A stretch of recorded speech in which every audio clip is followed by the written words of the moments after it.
Hi, welcome to kids kitchen. இன்றைக்கி பாகற்காய் குழம்பு எப்படி செய்யலான்னு பார்க்கலாம் வாங்க.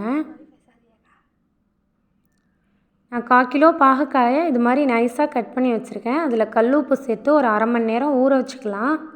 இது மாதிரி ஊற வைக்கிறனால பாகற்காயோட கசப்புத்தன்மை நமக்கு கம்மியாக இருக்கும். பூண்டு ஒரு 8 பல் எடுத்திருக்கேன். கருவேப்பிலை, 100 கிராம் வெங்காயம், மீடியம் சைஸ் தக்காளி 1, 1 டேபிள் ஸ்பூன் மிளகாத்தூள், 3 டேபிள் ஸ்பூன் குழம்புத்தூள், மீன் குழம்புக்கு யூஸ் பண்ணுற தூள் தான், கொஞ்சமாக புளி. பாகற்காவை இப்போ தண்ணி விட்டு அலசி எடுத்து வச்சுக்கலாம். நான் மண் சட்டி தான் எடுத்திருக்கேன். தேவையான அளவு எண்ணெய் விட்டுக்கலாம்.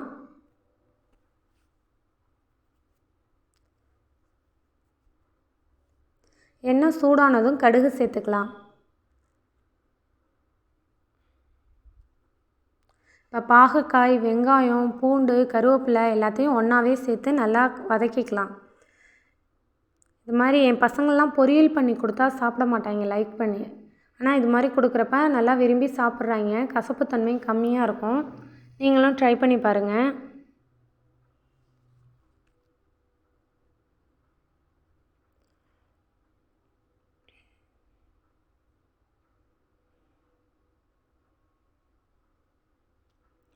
ஓரளவுக்கு வதங்கியிருக்கு பாருங்கள். இப்போ இன்னும் கொஞ்சம் நல்லா வதங்கினதுக்கப்புறம் நம்ம தக்காளி சேர்த்துக்கலாம். பச்சை கலர் மாறி இருக்கணும். இப்போ பாருங்கள், நல்லா கலர் மாறிடுச்சு, அப்படியே சேஞ்ச் ஆகிடுச்சு.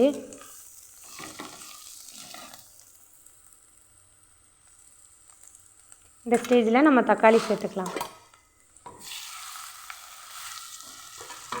தக்காளி சேர்த்து அதையும் நல்லா வதக்கிக்கலாம்.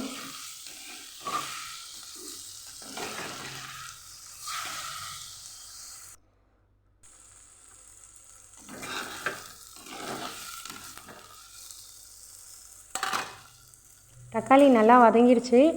இப்போ மிளகாய்த்தூள், அந்த குழம்புத்தூள் ரெண்டையும் ஒன்றாவே சேர்த்துக்கலாம்.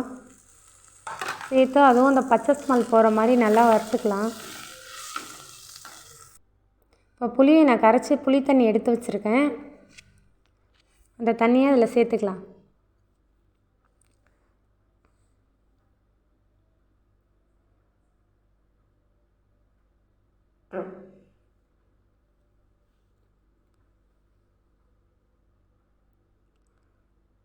தேவையான அளவு உப்பு சேர்த்துக்கலாம்.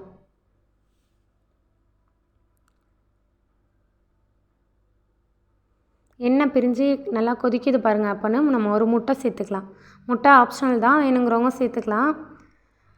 இது ஸ்மெல் அடிக்கும் அப்படின்னு சில பேர் நினைப்பாங்க. எந்த ஸ்மெல்லும் வராது, நல்லா தான் இருக்கும்.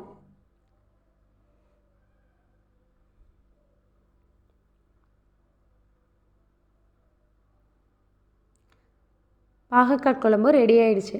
நீங்களும் ட்ரை பண்ணி பாருங்கள். நல்லா டேஸ்ட்டாக இருக்கும். வீடியோ பிடிச்சிருந்துச்சுன்னா சப்ஸ்கிரைப் பண்ணுங்கள்.